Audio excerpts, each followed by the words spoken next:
This is the BookTube tag I was born to do. Well, hello, you diddly campers. How are you diddling over there? It's me, Kieran, the Booker Boy, self-proclaimed Booker Boy. That's going to change soon because I've been in contact with Booker, so hopefully within a week's time I'll be able to talk a bit more about what that means. But like my motto has been since I've started this: if you don't ask people, you don't get. Just ask people.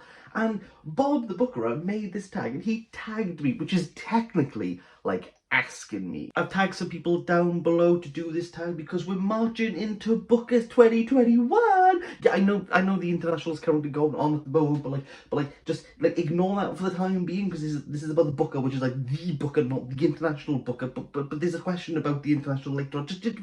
Bob did mention that not all answers have to be Booker related, but I'm not one to be threatened with a good time. Instead, we're going to make this as bookery as we can. The Hilary Mantel, a highly praised author who you think deserves the high. Ignore someone actually for the time being. Like J.M.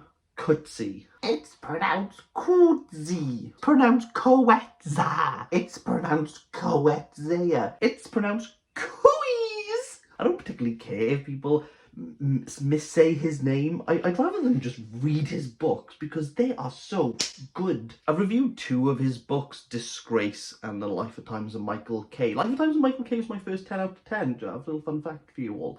I'll link those down below. Check him out because he's just like, he's very pared down with his language. He's not redacted with his language, but he very much just gets to like, he gets to the point. He doesn't, it's not flowery, it's not flamboyant, it's very much like, it's precise. Coetzee's very good at precision. I know there was a bit of a joke that if you said burn sugar 3 times, I turn up in your living room, but trust me, Bob, if you say Beryl Bridesmaid 3 times, he's there. A book or author you think is often overlooked and deserved more praise and attention. Oh, I said I was going to be bookery. I don't know, like loads. Could I say John Milton? No, I'm gonna go. Both my books are downstairs. But I'd go for Eleanor Catton. I know she won with the Luminaries in 2013. But her debut, the rehearsal's like spectacular. I think this is the issue generally, is when someone wins a prize, they kind of become like known for like that book, and anything else in their bibliography or the back catalogue or what's to come out will always be compared to that one book. And I think the rehearsal is like not even close to what the Luminaries is, and to kind of put them side by side and to compare is a bit like comparing a tin of sardines to like a great white. Like they're 2 very different things. Eleanor Catton has only produced those 2 books. However, I think she's overlooked in the way that people are drawn to the Luminaries, which is a 700-page beast, and are put off just by size, so go, I'll leave it for another day. And then you got like the 200-page, the rehearsal by the side of it, and people going, I want to read the Luminaries. I want to read the other book. And I'm here going, like, but please, like, read Catton. I will say one thing with the Luminaries, because I am working on a review. You have to kind of like trudge a little bit with the first 400 pages. Each chapter represents a phase of the moon. So the full moon, that being the first chapter, is the biggest, it's the wholest, and it's the longest. As you work your way through the novel, you're working towards the new moon, and that last chapter is 2 pages long, and all subsequent chapters between are around halved each time towards you get to like a very climactic end. So the first 400 are going to be very different to the last few chapters, but equally are rich, vibrant. It's a pastiche on Victorian writing and the historical novel, but done in a luminarious. Oh, Kira, next question. The new voice of an author who is still quite new into their career, who you think more people should discover. Every Doshi's burnt sugar. Why do I have to keep saying this? Pick it up and read it. Are you afraid of a good time? The Offshore, an unexpected gem of a book that took you by surprise, but that you love. The Overstory by Richard Powell. Had you had told me that I would absolutely love a book about trees, I would have laughed in your face. But I love The Overstory. The Overstory's so good. When I finished it, I planted 2 trees in my garden, and I'm also going to be working on a review of that because I'm fed up of people going, I don't want to read a book about trees. And I'm like, yeah, it is about trees, but it's like way better than you're imagining. So much so, I took a journey to the National Botanical Garden of Wales. And I got here's some footage here. Wow, isn't that fantastic? I get it's a hard sell. It's about trees, but like, come on guys, like just believe in me. Believe in me, believe in the trees. Like, I didn't want to love trees as much as I do now, but I did because it was amazing. Just trust me. Come on. Come on, guys.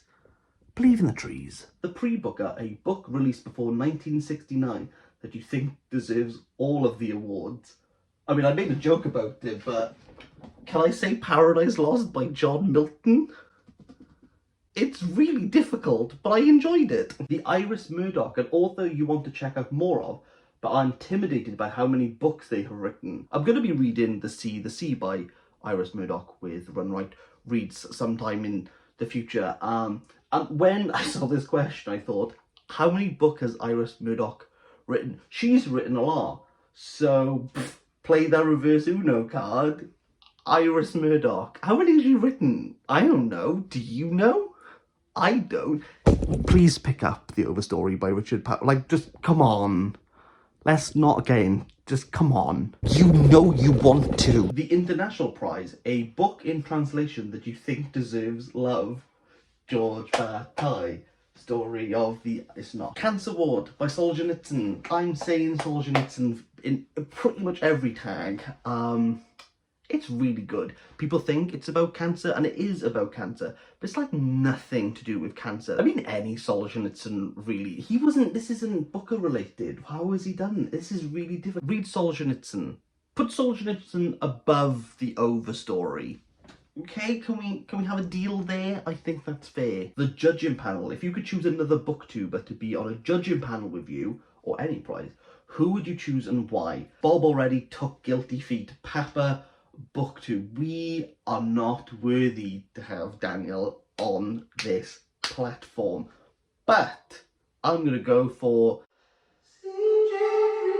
I just think that would be like a barrel of laughs and tears. The last question. What is a book that you were so passionate about that you would defend it vigorously if you were judging a prize? Have I told you about this novel? It's Donna Tartt's The Little Friend, a Bible Belt murder mystery told from the perspective of an eloquent child, Harriet, and her friend Healy, as they track down a drug cartel in order to see if they killed Harriet's brother or if he did indeed kill himself. That sounds way better than The Goldfinch. What's The Goldfinch about? Moody teenager likes art. Boring. The Secret History, more like, oh, do you want 200 pages? I'm really cold in this room. Get out of here. Get out of here. What are you talking about?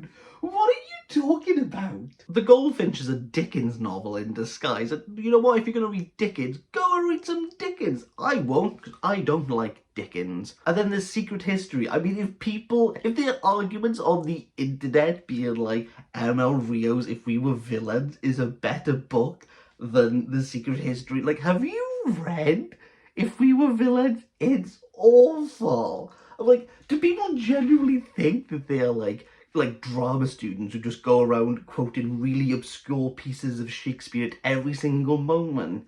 I did a drama degree.